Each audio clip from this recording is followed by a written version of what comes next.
Let's get started. So we have definitely seen another ratcheting up in volatility in the market, and it's really the tech sector that has been under pressure the most. And anything that has been really, doing exceptionally well has gotten hit very hard. And we are going to make a few changes to the portfolio. It'll either come out later this afternoon, sometime after this call, or more likely, I'll send it out tonight. That's probably what I'll do is send it out tonight, and you can make the changes tomorrow or in the next few days.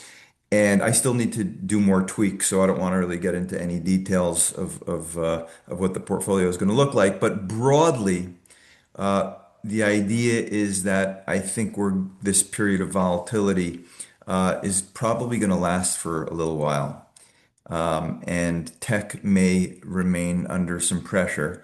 I think parts of the market will continue to do well, but I want to do some shifts towards segments of the market that I think will perform. Parts of the market that are less AI sensitive and sectors that are more sensitive to the real economy because the real economy continues to grow. And so we want to capture that, but avoid some of the large declines that we're seeing in tech. So that's sort of the general thrust. We have seen a lot of waves of concern about AI. We've discussed them at length in the past.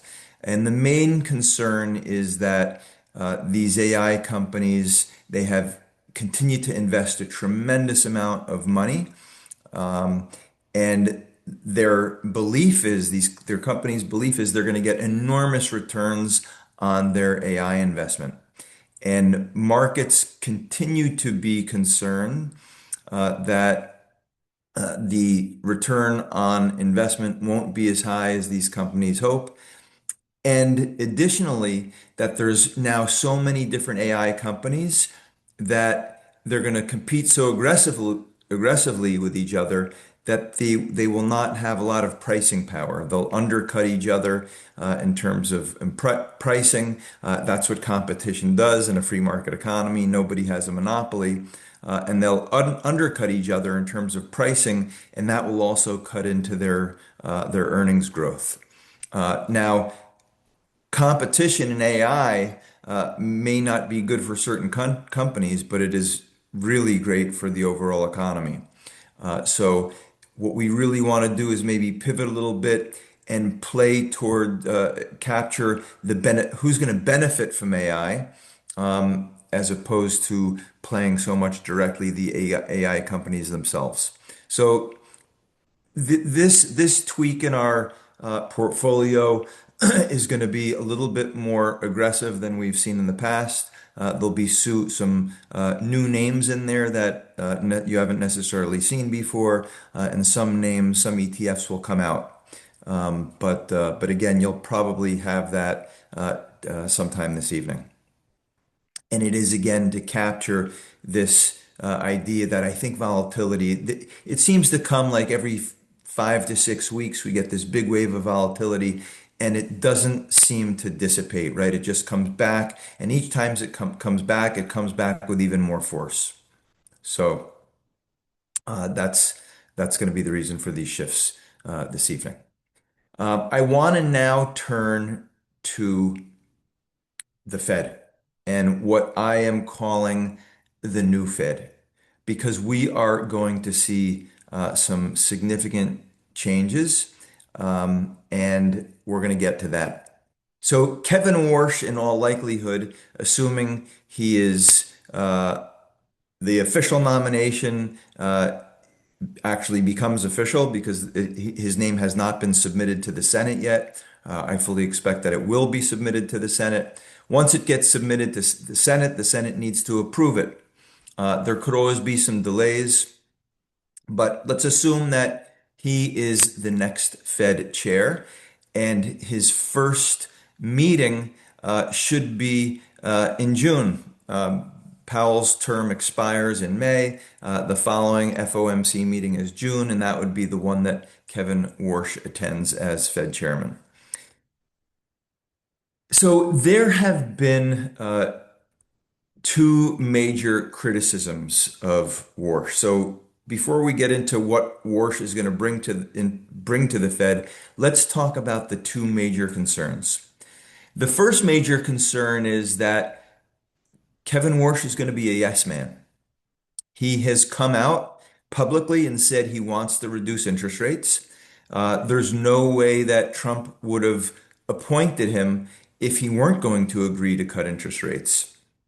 So yes, Kevin Warsh, perhaps at one point in his career, he was a hawk. That is, he was someone who believed in higher interest rates. But because he was so desperate to get the job at the Fed, he has publicly stated that he wants to bring interest rates much lower. And he clearly told Trump that in the meetings they had together in private. And now that he's told Trump exactly what Trump wants to hear, he is going to end up appeasing Trump. And that will really be a major problem for the economy. So that's one major concern about Kevin Warsh. The other concern is actually the exact opposite. The other concern is he fooled Trump. And he told Trump that, yes, he's in favor of cutting interest rates, but that's just because he wants the job. Once he's in the seat as Fed chair, he's going to be the Kevin Warsh that we've always known. The Kevin Warsh that was at the Fed as a governor from 2006 to 2011. During those years, he was the most hawkish member of the Fed. And that's the Kevin Warsh we're going to see. So that's the other concern. And just to let you know, as what really makes Warsh's hawkishness crystal clear is that he opposed quantitative easing in 2008, 2009, that is money printing. And he also, even though he wasn't at the Fed anymore in 2020, he came out and opposed that bout of money printing as well. Remember, that was during the COVID crisis where the economy had a massive downturn, and he publicly came out and criticized quantitative easing at that time as well. So the concern is, God forbid, if we have a financial crisis during the time when Kevin Warsh is chairman of the Fed, we are doomed because he will not resort to QE. And even though QE is not appropriate most of the time, right? Most of the time, just bringing interest rates down is good enough. If we happen to have a massive financial crisis, which inevitably we will at some point, right? It always happens. It may not happen over the next 4 or 5 years, but at some point we'll have one. If he opposes QE and he's chairman of the Fed at that time, we are doomed. So those are the two major concerns. Now let's dig into this more and see what Kevin Warsh's views really have been. Okay, let's kind of look through the fog, look through the different narratives that we've been told, and let's get to the truth. Who is Kevin Warsh? So again, Kevin Warsh was at the Fed during the financial crisis of 2008 and 2009.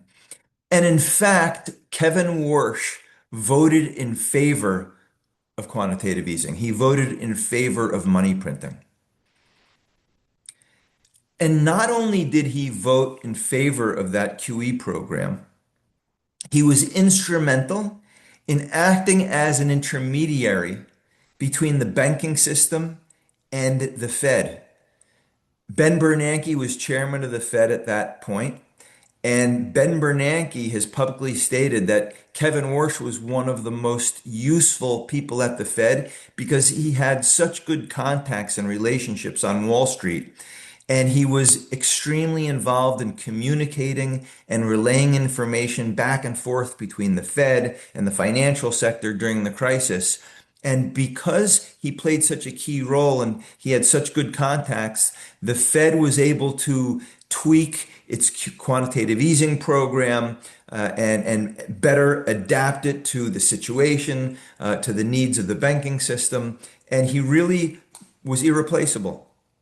So not only is it false that he opposed it, he favored it. And he actually was instrumental in carrying out the program and making it very efficient and powerful and potent, and all the good things that QE actually turned out to be at that point. It was you can call it a necessary evil. It was absolutely necessary. It saved our financial system and saved our economy, and he played a pivotal role. Now, where does this story come from that he opposed QE? Well, a few years later, in 2010, when the economy was already on the road to recovery, Kevin Warsh opposed a second round of QE. A second round of QE began in November of 2010, and he objected to it because he said QE is necessary during an emergency. But once you're out of the emergency, you need to stop QE. And then ultimately, a third round of QE was started in October of 2012. And that round of QE lasted until 2014, towards the end of 2014. Now, Kevin Warsh left the Fed in 2011 after that second round of QE was approved. And one of the reasons why he left the Fed, there were other reasons as well, but one of the reasons was he was very opposed to that next round of QE. And that's where he gets the reputation for opposing QE. Now, we're going to get to his arguments in a minute of why he opposed that second and then later the third round of QE. But first, let's talk about 2020. So similarly in 2020, during the COVID crisis, the Fed rolled out another major round of money printing in response to the COVID crisis. The US government had ordered a shutdown essentially of the US economy. No one could leave, go to work. Businesses were essentially shut down unless you could work from home. Restaurants were closed, movie theaters were closed, airlines were closed, airports were closed. And this created a monster economic downturn. The economy collapsed for a period of time by over 30% on an annualized basis. So this collapse, even though it was for a very, very brief period of time, was as deep or deeper than the Great Depression. And the unemployment rate skyrocketed. It went all the way from like 4 point something to percent all the way to 15%. And yes, we needed an emergency. And actually, again, Kevin Warsh wasn't at the Fed at that time, but he had no problems with that round of emergency quantitative easing. Now, that quantitative easing, that money printing lasted from March of 2020 to March of 2022. So it lasted 2 years. It was the length of stay of that money printing that Warsh opposed. He said, yes, it was a necessary evil. You needed it to save the financial system and to save the economy, but it went on far too long. So what are Warsh's criticisms of QE when it lasts too long? Well, he says quantitative easing encourages a misalignment in asset prices, meaning it causes people to take risks in financial markets that they wouldn't have otherwise taken, right? There's all this money sloshing around and they buy assets that they wouldn't have ordinarily have purchased. But most importantly, his criticism is that quantitative easing drives bond yields, government bond yields, to zero. And because it drives bond yields to zero, Politicians, including presidents, see no risk of running very large deficits because they can borrow money for free. They can borrow money at virtually zero interest rates. Now, why does money printing cause interest rates on bonds, on bond yields to decline to close to zero? Because what does the central bank do? What does the Fed do in QE? How do they print money? They buy up vast quantities of government bonds. And when they absorb all these government bonds, it pushes those bond yields down to practically zero. And therefore, presidents and politicians feel that they can spend hand over fist and not raise taxes and run enormous budget deficits and borrow and borrow and borrow. So that was his main concern. It distorts the incentives of politicians. Now, was Warsh correct? Was that a valid criticism of quantitative easing? Well, let's just take a look at some numbers. If you look at the government debt stock going into the year 2008, the government debt was 36% of GDP, right? 36% of the size of our economy. Okay, that is fairly low. Then we engaged in quantitative easing. We had years and years of big government spending between 2008 and 2014 when quantitative easing, when that money printing finally came to an end. Yields on government bonds were incredibly low. So politicians felt they could spend and spend and spend and borrow all they wanted and not have to pay much interest on all that borrowing they were doing. Think about it. If you could borrow to buy a house or borrow to buy a car and pay virtually zero interest rate, wouldn't you buy the most expensive house you could possibly buy if you don't have to barely pay any interest on it? That's exactly what the government was doing. So by 2015, because the government was borrowing so much, the debt to GDP ratio went all the way to 74% from 36%.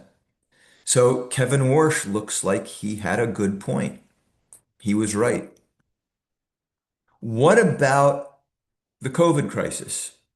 Well, again, by the time we came to 2020, the debt to GDP ratio by that time hadn't really creeped up that much. It went from 74% to about 78%. So it continued to rise, but not at any eye-popping rate. But then we have COVID and we have another bout of QE.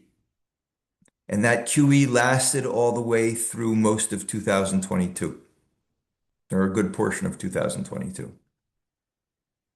And the debt to GDP ratio went from 78% all the way up to 98% of GDP. So we ended 2023 with a government debt to GDP ratio of 98%. So Kevin Warsh was right.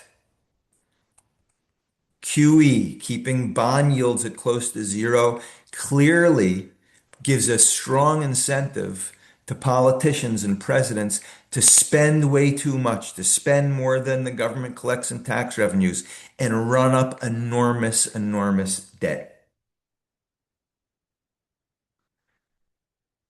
Now, this problem of large government debt creates a situation known as fiscal dominance. Okay? Listen carefully. This is an important term in economics, and it's becoming increasingly important. What is fiscal dominance? Fiscal dominance is when the Fed, that is the central bank, the institution that Jay Powell is chair of and that Kevin Warsh will soon be a chair of. It's when the Fed loses control of its ability to raise interest rates. And the reason why the Fed loses control of its ability to raise interest rates is because if they do raise interest rates, because the government debt has gotten so big, If they raise interest rates from a rate of something very low to something much higher, the government is going to have to pay enormous rates of interest on a huge pile of debt. And that debt, therefore, becomes unaffordable. And therefore, the Fed is subordinate to the federal government, right? The federal government, because it has so much debt, it's holding the Fed hostage, and the Fed can't do its job. And what's its job? Its job is to fight inflation. So if we start to see inflation rising, the Fed is in a huge bind because if it raises interest rates, it bankrupts the government. Because by sending interest rates higher, the government is sitting on this huge stock of debt and it makes that debt totally unaffordable. Therefore, the Fed cannot react to inflation. That's fiscal dominance. The Fed is subordinate to the needs of the federal government, and the federal government needs low interest rates because their debt is so high. So the Fed loses independence. Okay. So let's pivot to what's been unfolding under the Trump presidency as it relates to this concept of fiscal dominance. Trump has been beating up on Jay Powell since even before Trump's inauguration last year. Trump has made it very clear. I'm sure we've all heard it over and over again. Trump wants lower interest rates because high interest rates are terrible for the economy. But what Trump really means is high interest rates are terrible for the government due to the government's large quantity of debt. Therefore, these fiscal dominance fears were unleashed under Trump because he keeps blasting the Fed and telling them lower interest rates. So investors are terrified now that the Fed will be subordinate to Trump. Therefore, the market has come to believe that once Jay Powell leaves the Fed will lower interest rates in order to bail out the government's debt. Okay. These concepts that the Fed is now subordinate to the Trump administration, and soon enough, they will lower interest rates to bail out the government debt. This idea has unleashed what is known as the debasement trade. The debasement trade. What is the debasement trade? The debasement trade is the Fed is going to lower interest rates. Ultimately, they're going to print money. And when you do that, the dollar weakens. The dollar gets debased. It loses value because the Fed is there to keep interest rates as low as possible to bail out the government. And again, soon enough, money printing will come as well. Right?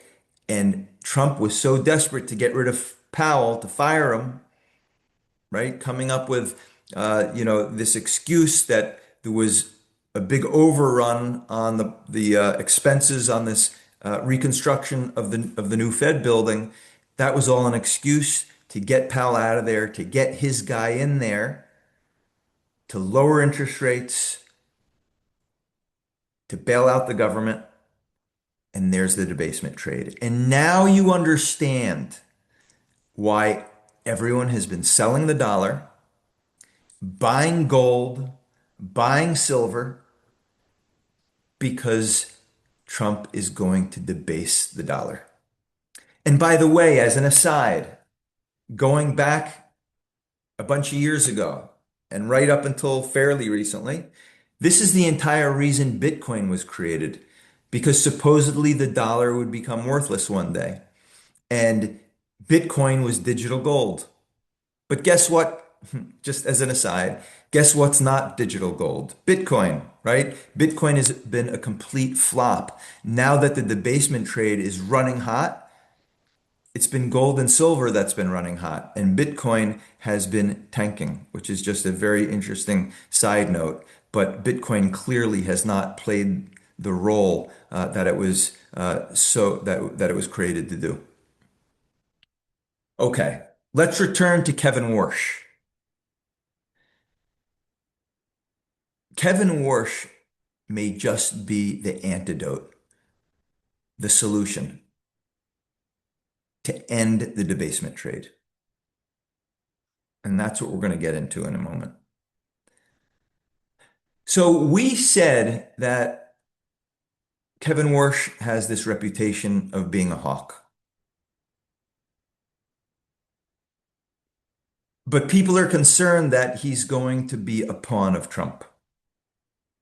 But based on his track record, based on his opposition to a continuation of quantitative easing in 2010 and beyond, and based on his opposition to the continuation of quantitative easing after the worst of 2020 had passed, why would Trump hire this guy?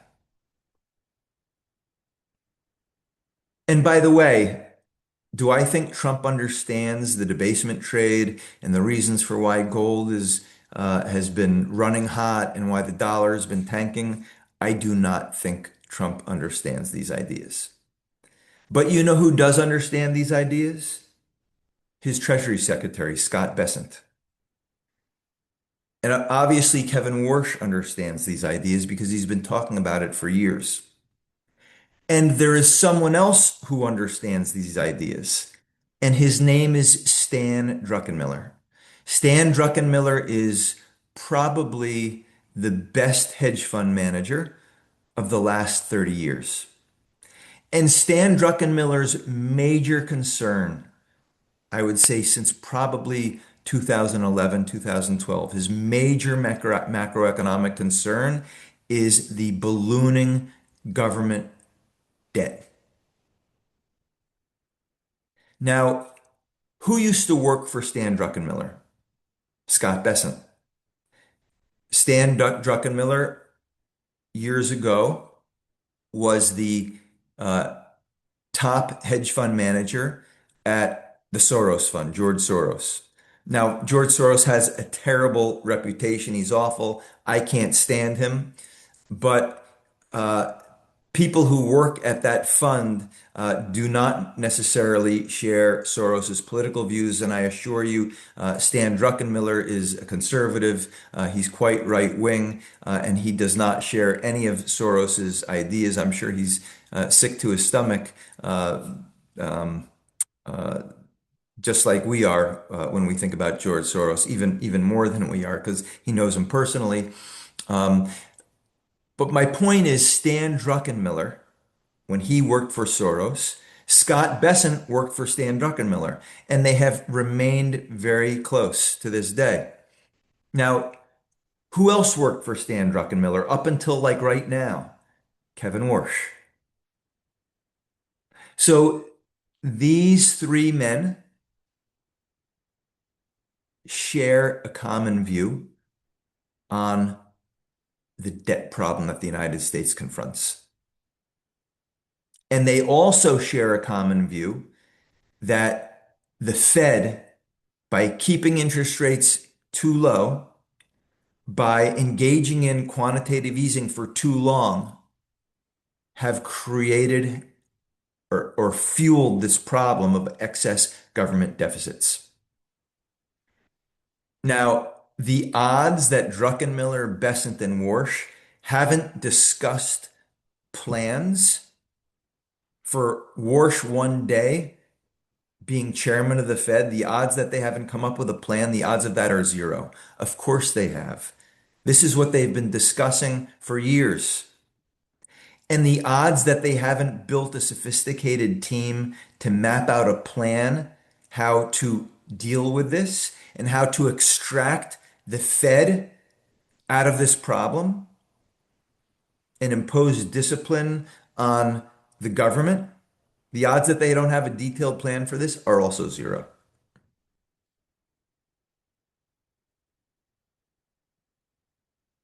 Under Kevin Warsh, he's made it clear. He wants to end the practice of quantitative easing if it means that we're doing quantitative easing once an economic emergency, once a financial emergency has ended, right? If you need quantitative easing, you keep it for a limited period of time and then it ends. So you don't encourage reckless government spending. So under Warsh, the plan is going to be to impose discipline on governments. They will not be able to rely on the Fed to bail them out for their reckless spending and their reckless deficits.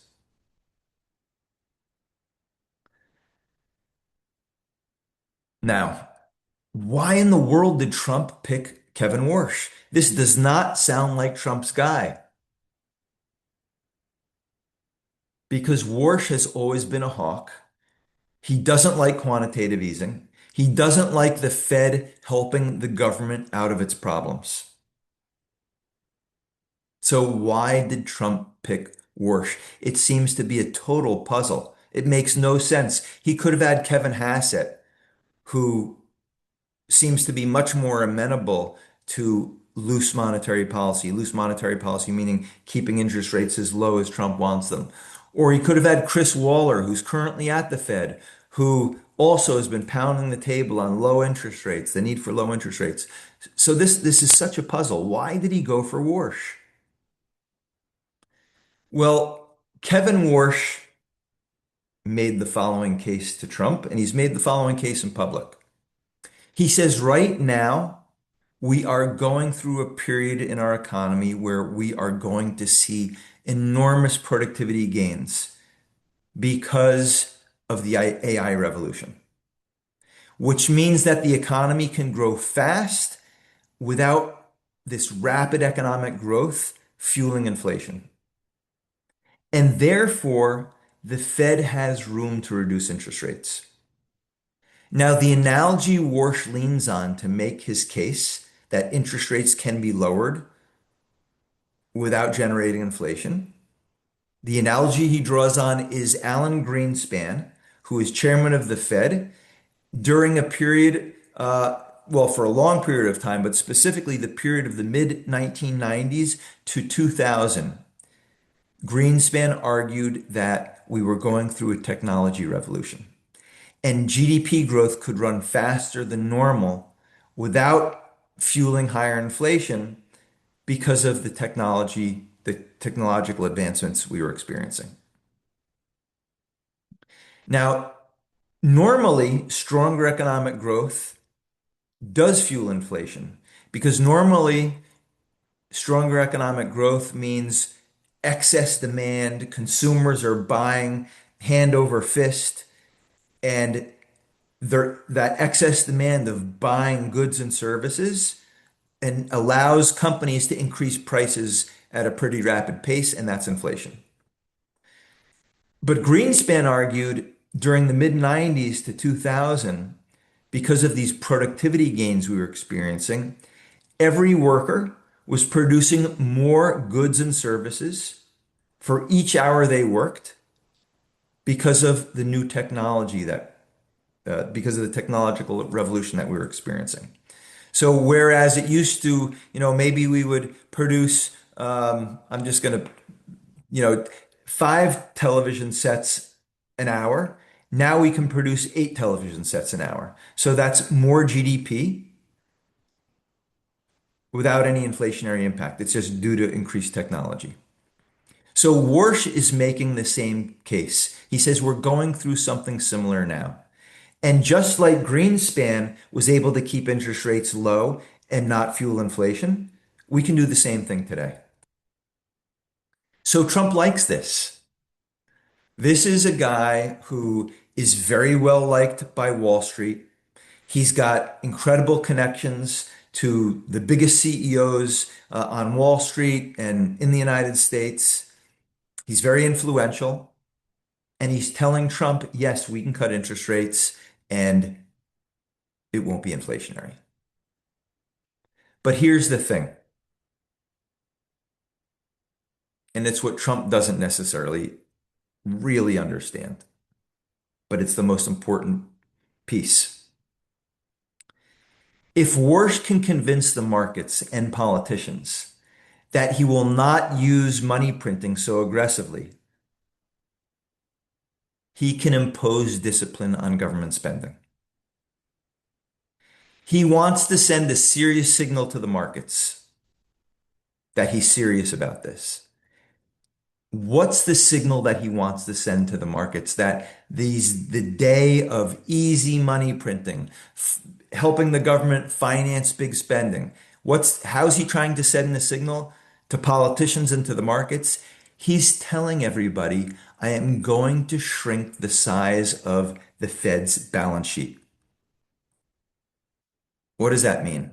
Well, the Fed's balance sheet before the 2008 great financial crisis was 900 billion. That means the Fed had on its balance sheet $900 billion worth of treasury bonds and bills and notes. After the 2008 financial crisis, through 2014, remember the Fed was printing money. That means they were buying bonds, government bonds. Their balance sheet increased to $4.5 trillion. That is a dramatic increase. And after the COVID crisis, the Fed's balance sheet reached $9 trillion. They bought more bonds. Not only did they buy government bonds, they bought mortgages, home mortgages. Now, in the last couple of years, the Fed has been gradually reducing the size of its balance sheet, and now it's reached 6.5 trillion. But that's still enormous. Remember, it was only 900 billion before the great financial crisis. So Kevin Warsh is, and they're done. The Fed's plan under Jay Powell is they're going to keep their balance sheet essentially here at 6.5 trillion. Warsh is saying no. We're going to keep shrinking it.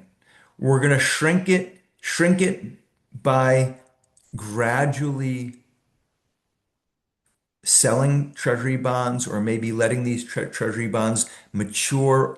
When they mature, we won't buy new treasury bonds to replace them. And that will send a signal to the politicians. No more easy money from us. You can't rely on us to keep interest rates at incredibly low rates or print money so you guys can behave recklessly. So all that Trump hears is this guy wants to lower interest rates. But what the markets are going to hear is no more incredibly easy money. And if Warsh gets his way, the dollar debasement trade is over. And we started to see a little bit of this. And that's why gold prices collapsed by 12% on the day he was nominated. And that's why silver prices collapsed by 27% on the day he was nominated. And that's why the dollar strengthened by a little over 1%, albeit from weak levels. And it's why the dollar has a lot of room to run. And again, if Warsh gets his way, gold has a lot further to fall because the debasement trade will be done. So Besant, Druckenmiller, and Warsh are certainly behind this. And I'm sure Trump doesn't really understand the whole picture. Okay. With that, let's do a quick shift to geopolitics. So Iran, most of Trump's negotiating takes place over Truth Social, right? When he negotiates with the Fed, when he negotiates with other countries, he goes right to social media. He goes to Truth Social and he tweets.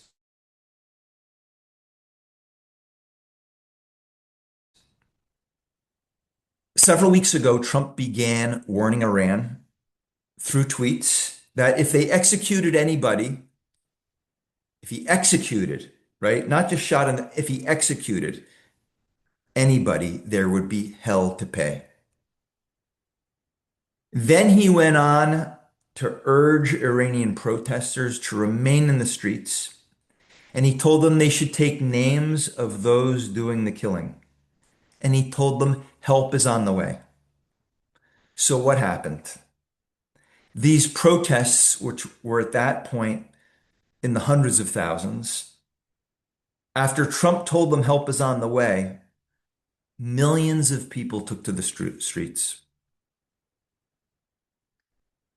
And then Trump stated that his warnings worked and that the regime didn't execute the 800 plus people that were going to be executed, right? Trump said that several times. But as it turned out, those people were in fact executed. And Trump was either misinformed by someone in his administration, or it's conceivable that he stated something that he knew wasn't true, but he stated it anyway.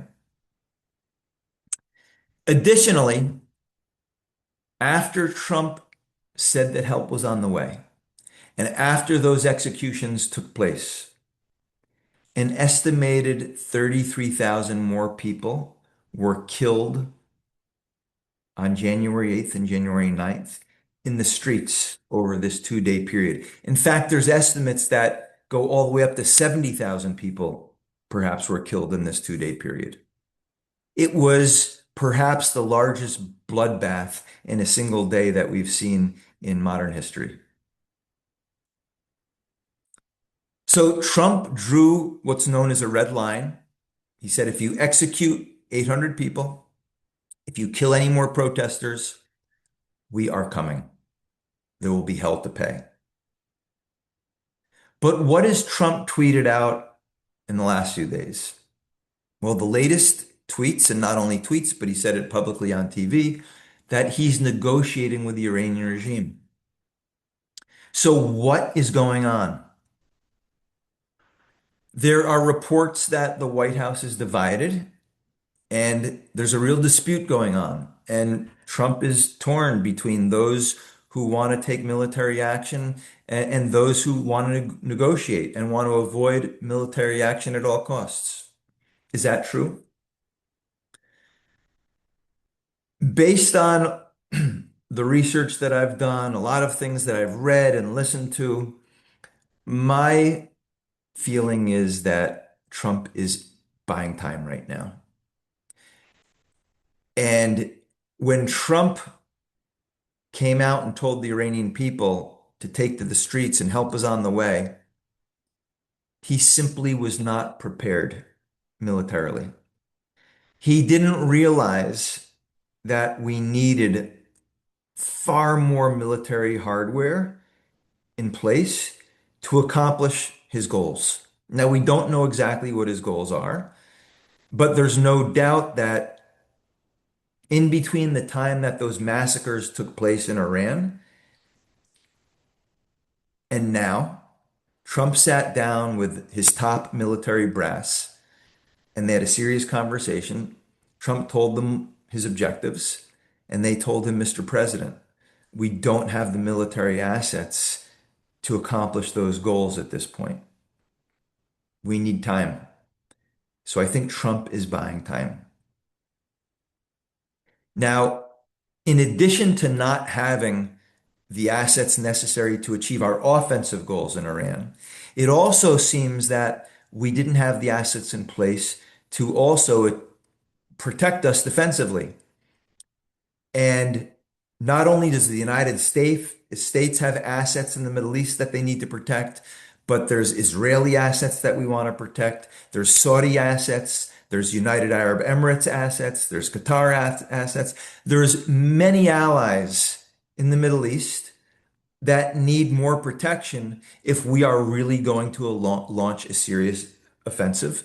The Iranians are going to respond with everything they have, and we need defensive forces in place as well. And it seems like we weren't prepared for that either. So buying time. And we know that more assets are still being moved into the region. as we speak. But it raises the question, what if, we can't be 100% certain that Trump is going to strike, right? There's always a chance that he really does prefer negotiation. What would happen if Trump doesn't strike? You got to ask that question. And in order to figure out whether Trump is going to strike or not, you have to have a view of what will happen if he doesn't strike. And this is something that Trump, I'm sure, is asking his advisors. If we don't strike, what are the consequences? Well, the consequences for sure would be a much stronger Iran. They will feel emboldened,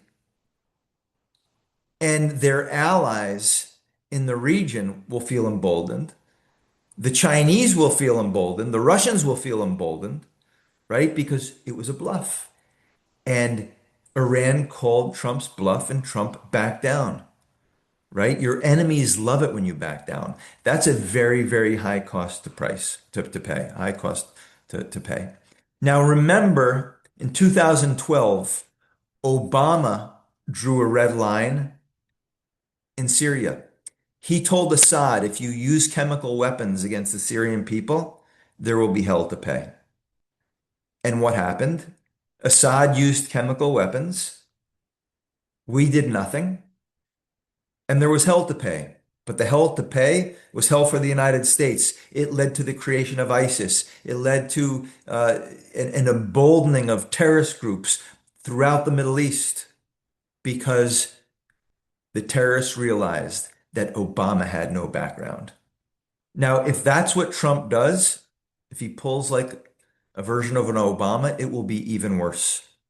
And you will crush the Iranian people who rose up in large part because Trump encouraged them.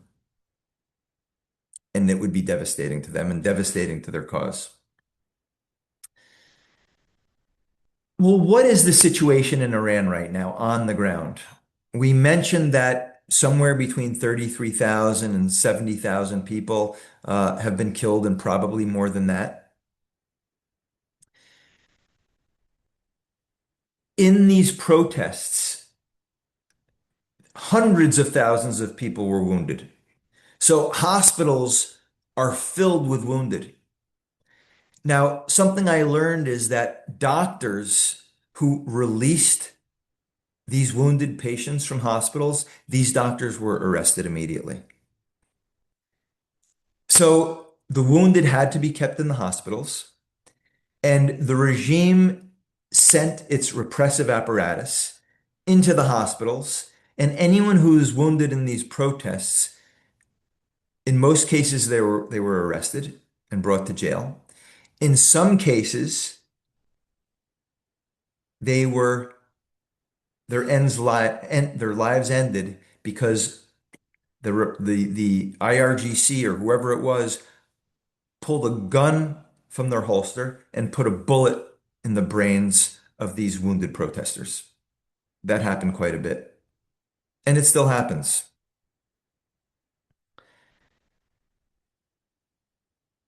Why is such violence required? Why does the regime resort to such extreme, extreme violence? And the answer to that question is it's the only way that the Islamic regime can remain in power. It's the only way.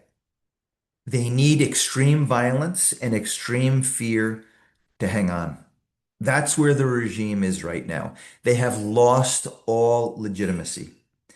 In fact, this is an Islamic republic. It's an Islamic republic, and the protesters who are supposedly Muslim, they themselves have been burning down the mosques in the country. And when they're asked, why do you burn down the mosques? Well, the ones who aren't religious will say, we're not Muslims. We're not Muslims anymore. And those who are religious are also partaking in burning down mosques. And they say because these mosques are not real mosques. They're not houses of worship. It's a fraud. This regime is a fraud. So we're burning these mosques down. That shows you the extent to which this regime has lost its legitimacy. Another interesting point is, and this is something I've just learned a couple days ago, in many cases, the repressive apparatus being used to kill the protesters, it's not even the Islamic Revolutionary Guard, the IRGC. The IRGC is the most lethal, repressive part of the Islamic apparatus that the mullahs have, right? The IRGC.